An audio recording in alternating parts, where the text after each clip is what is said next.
What is up, awesome people of the internet? Guys, sorry for the delay, but we here. Quit in the morning starts right now. Are you ready? Are you ready?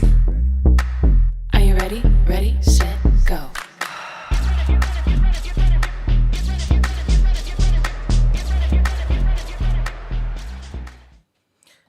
All right.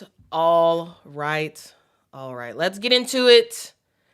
And in this stream, I want to talk about international players who are joining because we're in January.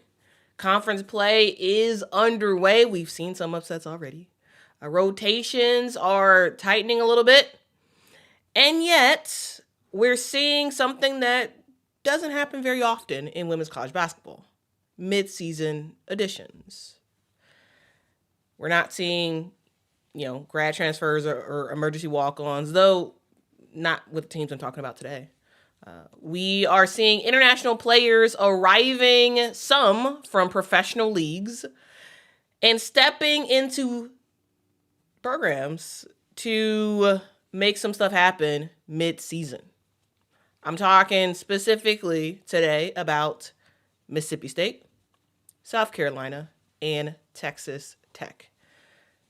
3 programs who have added 3 very different international players mid-season.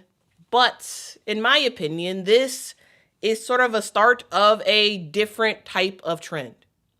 The rise of not just the mid-season addition, we've seen that before. We've seen that quite a bit before. It's not common, but it's also not unheard of to have mid-season additions. But what is different this time is the amount of international players that we have joining these squads. And I want to talk about that today.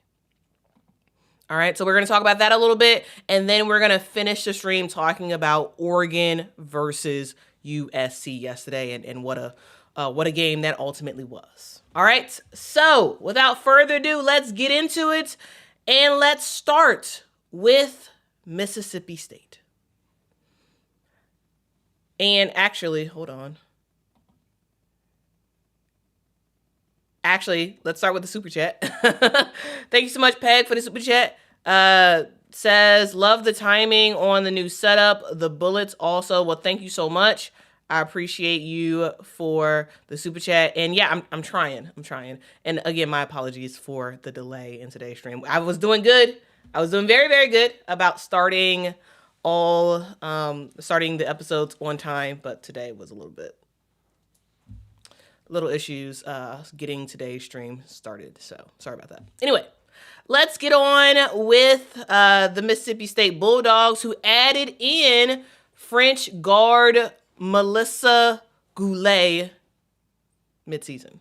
So Mississippi State, they have added another international piece. This one was during midseason, adding in French guard, I should say, Melissa Goulet, who is joining the team, or hopefully going to be playing starting this month. Sam Purcell, who you all know as the head coach of Mississippi State, he is very much excited to bring in Melissa onto the roster. And he did quite a bit of recruiting to get her to come to the squad, and he's ready to make some stuff happen. This is what he said in particular about Melissa. He said, adding Melissa this late in the year is an awesome opportunity. She has been playing the game at the highest level, and her international experience will be huge for us as she joins the program and helps us chase championships. All right, so that is what he said about Melissa. She is a 6'1" guard from La Roche-sur-Yon, France. She spent the last 2 seasons playing for Basket Club La Tronche, and it has some other word I can't pronounce. But anyway, she played for a club in the league, basically LF2. LF2, I can't pronounce it. It's like League Feminine 2. This is France's second tier women's basketball league. So they have like tier 1 and they have tier 2. Melissa played in tier 2 when it comes to France professional basketball. So yes, she did play professional basketball, not the tippy top of France, but second tier of France. LF2 sits just below the main league for France, and it's known for its emphasis on developing young talent. So that's why she was there. Yes, she played professional, but she didn't play against the best of the best, though she did play against some good players. It really was an opportunity for her to continue to develop. That really is what the LF2 tier is really about when it comes to France.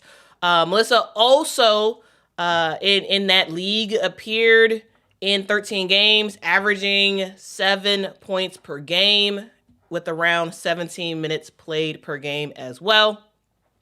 She also had a 15-point performance in that league as well. And her most recent professional game came on December 20th, before she actually fully signed on with Mississippi State.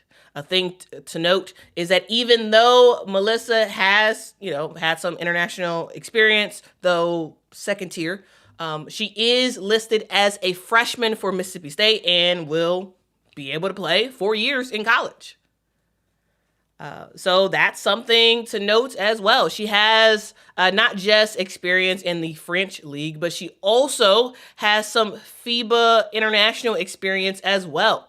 She has participated in France's U16 European Championship team. She participated in the U18 European Championship League as championship team as well, representing for Team France, helping Team France win gold medals in those tournaments. She's a good player. She is going to be a great backcourt add to Mississippi State. And we'll sort of see what happens. She hasn't played just yet, but hopefully she'll be playing sometime soon, and we'll really get to see what she can do. Again, Melissa Goulet from France is a Mississippi State player, and we'll kind of see what she sort of does from here. Any Mississippi State fans in the chat, I do want to hear from you. Are you all excited about it at all? Let me know. Let me know. Missy says this needs to stop. All right, let's hear what Missy has to say. Missy says this needs to stop. If you were ever classified as a professional, then your comment went away. Then you should be going to the professional league when you get to the U.S. That doesn't equal college.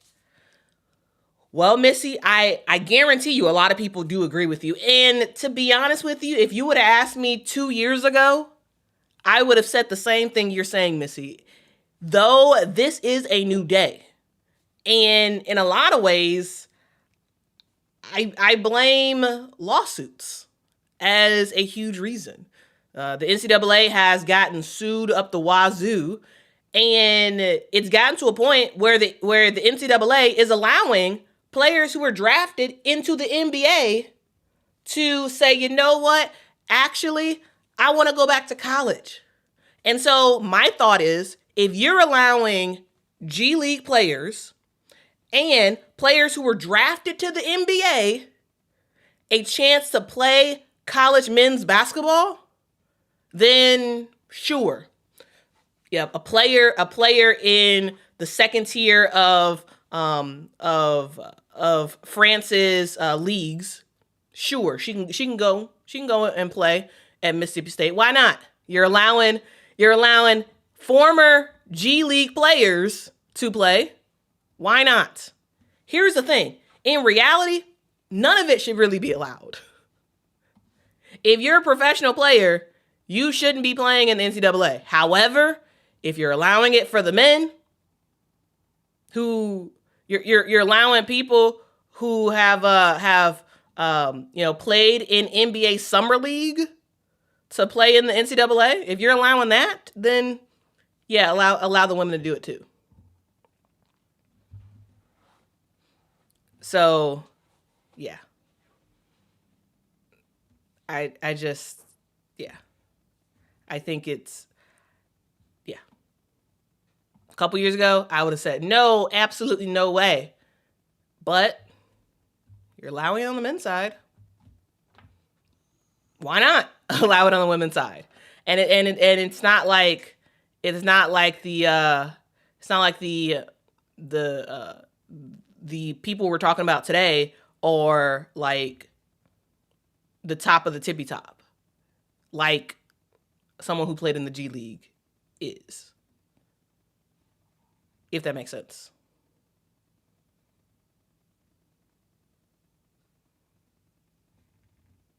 Shamika says, I disagree. The college game is elite and professional players from other countries are on par with players in the NCAA. For the women's side, yeah, yes. In a lot of ways, there is sort of parity in some ways between playing in a LF2 team in France than playing in the SEC. Right? But at the same time, playing in the LF2 league in France is considered professional, whereas playing in college technically is not considered professional. Even though, with NIL and all that stuff, at that point, basically college is professional sports, but legally it's not. And so that is something to note. Tisha is giving us some expanded knowledge. She says, I agree. However, they do it in gymnastics all the time. There are many tournaments, NIL, and ways that players get paid money or perks before they leave high school. It's really impossible to manage.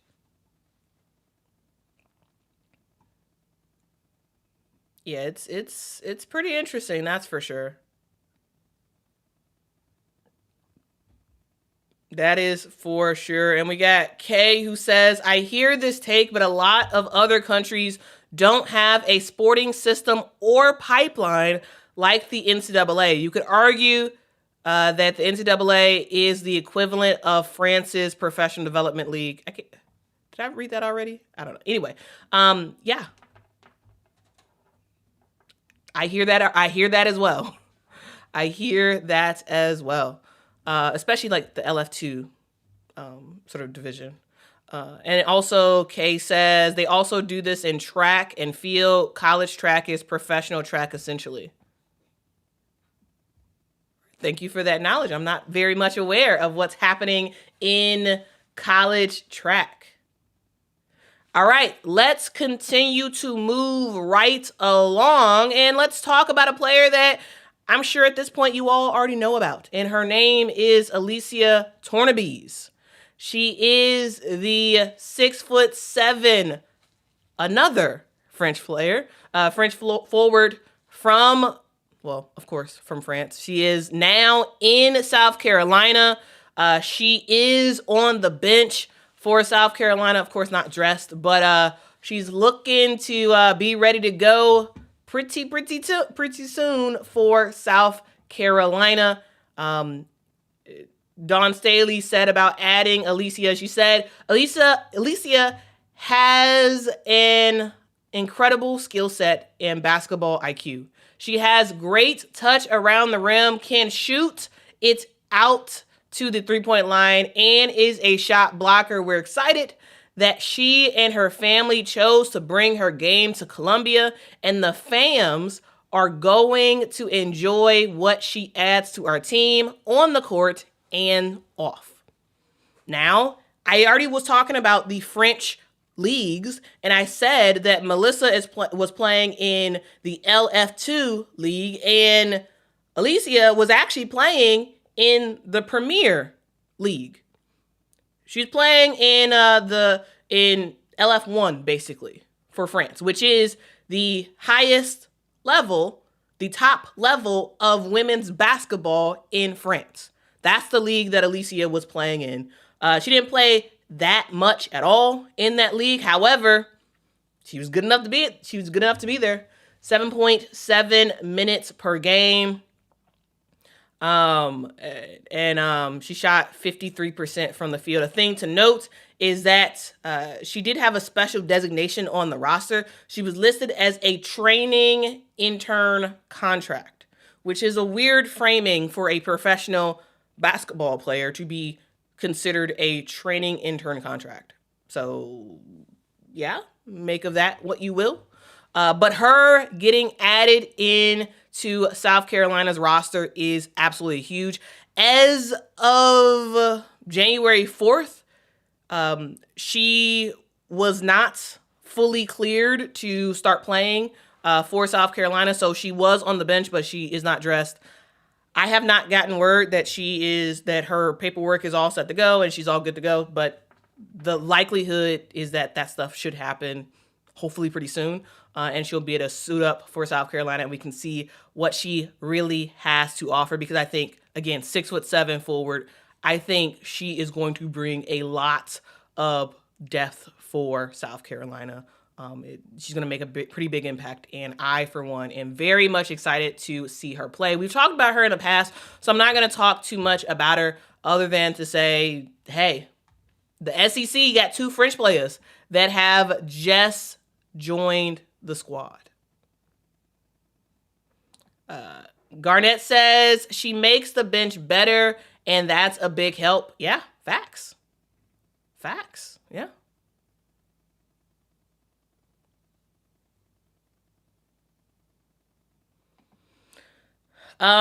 Sai says, I have a question. Will she be able to enter the WNBA draft as an international player bypassing the U.S. age rule?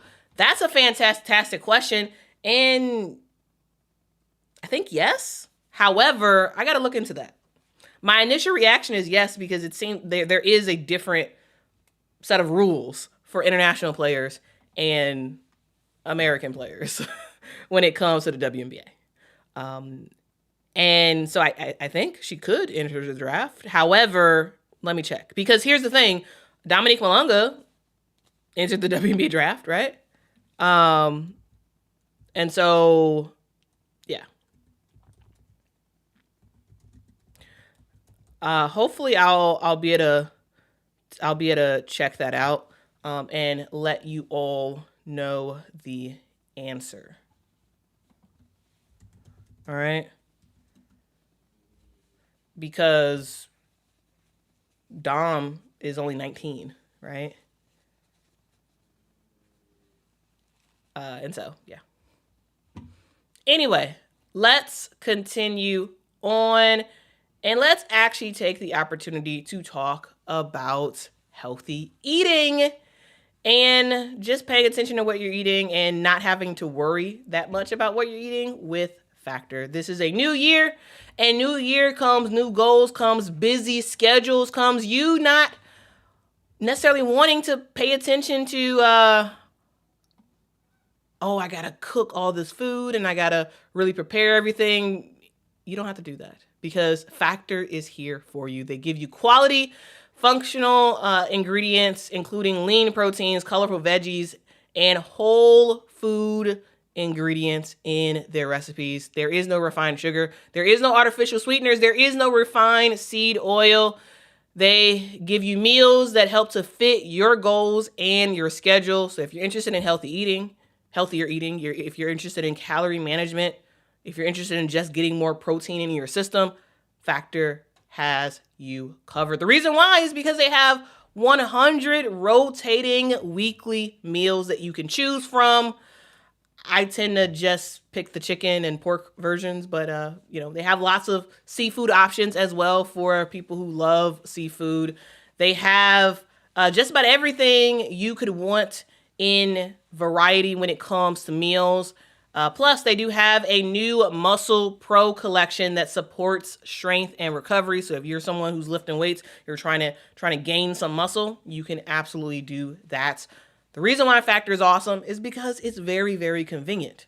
It's always fresh, never frozen, and it's ready in just around 2 minutes. They say 2 minutes. I say 2:30 because that's what works for me, because I don't have the best of microwaves. But pop it in the microwave, take it out the refrigerator, take off the sleeve, poke some holes, pop it in the microwave.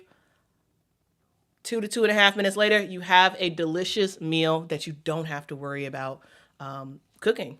It's just there, and it is awesome.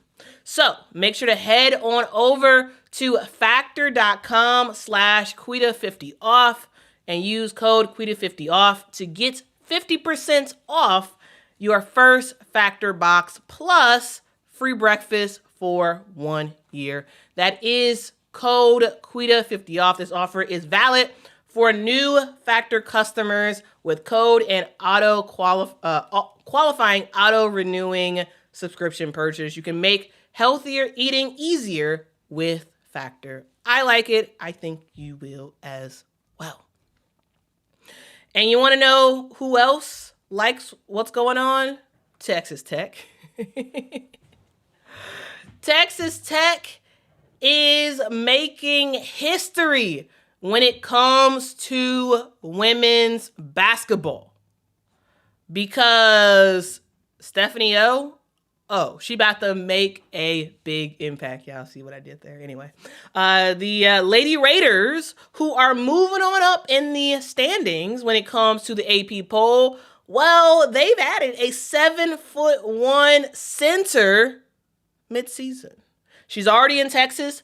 They are trying to get her all cleared. She is not cleared yet to play for Texas Tech, but when she does, I tell you, I am going to be glued to the TV to watch her play because I want to see what a 7'1" player looks like in women's college basketball. She will be making history as the tallest women's college player ever to suit up. 7'1". I'm excited to see her do her thing. It was a little bit of effort to get her ultimately over to Texas. And the folks at Texas are super, super excited about it. She is listed as 7'1" with a reported 7'4" wingspan. This is someone who does not have to jump. Not really. I saw videos of, she played in Japan, not professionally, but she just played in Japan for school.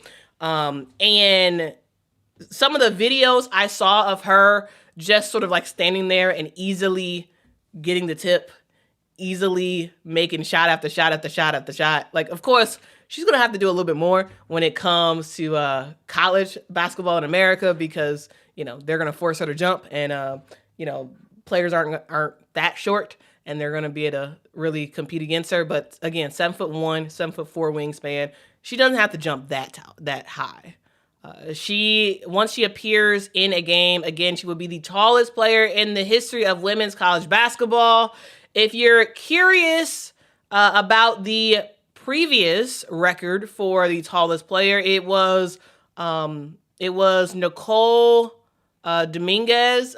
She was a 6'10" player out of Middle Tennessee State. Also, Abby Bootlier was also pretty tall. She played at Eastern Illinois. Here's the thing. Stephanie's tall, but she's never played college basketball. She's never played professional basketball either. So the other two have had professional basketball qualifications. Stephanie has never played professional college basketball. And so playing in college at Texas Tech will be the highest level of competition she's ever played in. This is someone who spent a lot of her younger years in Japan. Where she attended school. Like, she was going to high school in Japan and playing in Japan against her aged player, like players who are her age. And, clearly she was the tallest player out there. Her recruitment process was kind of complex because there's a lot of regulations, international rules and whatnot around getting players from overseas to come, especially in her case. And so she did sign with the program in October, supposedly, but her arrival was delayed because there were just some eligibility stuff that had to get worked through. From my understanding, they're still awaiting a ruling from the NCAA on her eligibility, on if she's actually able to play. If clearance is granted, she should be playing for Texas Tech as early as February. And so that is something to note. I've seen clips of her. She can dunk. Also, Alicia Tournebize can dunk as well. Stephanie can dunk. However, I want to see how she actually plays in real women's college basketball, because all the game footage I saw of her is of her playing against players who look like they were 5 feet. They didn't look tall at all, and it didn't seem like much of a difficulty for her. And so, yeah, that's something to note. She can, at least unguarded. I saw some practice footage of her, shooting threes, shooting mid-range jumpers. She can run a little bit, but again, I really need to see her actually play in women's college basketball to actually determine how good of a player she really is. But even still, 7'1", you can't teach height. And Texas Tech is already a really good team. Again, they're one of 4 undefeated teams left, guys. They're one of 4. This team is looking extremely, extremely good. They're 16-0 on the season. They've won their first 3 games in conference play. And I, for one, think that this team is just going to continue to make stuff happen. Remember, guys, Texas Tech, they took down Baylor last month. At the time, number 15 Baylor, they took them down. Right? This is a team that means business. And again, adding a player like Stephanie whenever she joins, which will likely be in February, if she can, get declared eligible, that's going to be huge. She's already in Texas. My assumption is she's already, she's staying around the program and she's kind of getting acclimated with stuff. So that way, whenever she is cleared, she's going to be able to immediately make an impact. And we'll see what happens. We will see what happens, okay? All right, so there's some talk in the comments about Malaysia. We're going to skip those because that's not the conversation right now. El Kune says she's tall but very slow. Yeah, she doesn't look fast. I'm curious, though. Going to be interesting. Yeah, it for sure is. I need to see her play against women's college basketball players. Teacher says, tall isn't everything. How does she move? How does she shoot? Dallas has twin towers and had one of the worst records in the league. Facts. Again, the game clips I saw was of her playing against what looked like 5 players who are like 5 foot or like 5'5" or something like that. So she was playing against very, very short players, and all she did was take the basketball and keep it in the air and make layups. Like, those are the clips I saw. And then I saw her practice footage of her by herself hitting jumpers and hitting threes and dunking a basketball. And her shot mechanics are understandable for a player that tall, but she's, she doesn't have. It's sort of like a line drive type of shot. And so I could imagine if there's a 6'5" player that got hops, they're probably going to block Stephanie's shot the way she was shooting it in the practice footage I saw. And so, yeah, that's that. We'll see exactly what happens. when she actually suits up for Texas Tech. Okay. Also, a thing to note about Texas Tech, they do play West Virginia tonight. And so highly recommend you all watch that game. That game is happening at 7 p.m. Eastern time on ESPN Plus. Highly recommend y'all watch that because Texas Tech is a very, very good squad. And as they continue to rise up in the ranks, I'm like, you know what? I got to start verbally talking about them on the show because they're a really good team and a team for you all to watch out for. Finally, let's talk about Oregon versus USC yesterday. Oregon makes a miraculous win in front of a superstar. Well, a former Oregon superstar. Sabrina Ionescu was in attendance yesterday as Oregon took down USC. This was a game that, I kind of expected USC to win. USC they had their feet on the gas basically throughout. Like they were in the lead basically throughout the entire game. And they looked like they were just going to win. And then all of a sudden, with less than 2 minutes left to go, Oregon mounts a miraculous comeback, and ultimately they win 71-66. We have to continue to talk about the fact that this Oregon team is a team that Big Ten opponents have to worry about.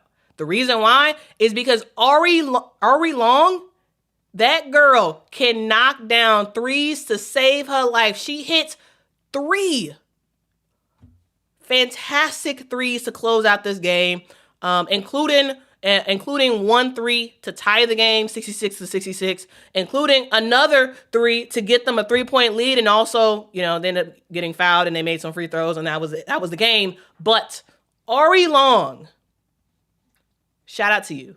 Fantastic way to close out the game. Ultimately, she finished the game with 11 points, but she had 3 critical 3-pointers to close everything out. Shout out to Oregon. They got the job done. And USC, man, y'all had the win. Y'all was at home. You had the win, and you lost it at the last second. All right, guys, that is the stream. Thank y'all so much for watching. If y'all could, please make sure to hit that like button, hit that subscribe button. If you all are not getting notifications about the stream, the reason why is because you may not be subscribed. And also, you need to hit that notification bell. I've heard from a lot of people saying that they do not know these streams are happening because they're not getting the notifications. And so if that is you, hit the subscribe button and turn on the notifications so you can get notified when I go live. But again, I'm going live every morning at 7:15. Sorry, today was a little bit late, but usually we gonna start 7:15 on this channel. Quit it in the morning. So make sure to subscribe and turn your notifications on. Hit that like, hit that subscribe. Thank y'all so much for watching. What do y'all think about the stories we talked about today? What do y'all think about the 3 international players who are joining their squads today? What do y'all think about the Oregon USC game? Like, at some point, USC, they're going to be out of the top 25. Like, after this loss, they might have dropped out of the top 25. They're listed at number 21 right now. This is a team that, they have some good players, but it's not all connecting. It's just not. But shout out to Oregon, though. That is the epitome of a team that is going to get a lot of teams. They are. They're going to make some noise, so watch out for Oregon. They do play Michigan State coming up on the 11th, and so that's a game that you all have to watch. Watch that, Oregon versus Michigan State, because, hey, maybe Oregon can get them too. Who knows? chaos has started because conference play has started. I, for one, am excited about it. I hope you all are as well. So, without further ado, thank y'all so much for watching. I really do appreciate y'all for rocking with the channel and rocking with the new look of the channel. Again, your comments and your feedback is so appreciated. And without further ado, I will see y'all in the next one. Until next time, guys. Bye-bye. Are you ready? Ready, set, go.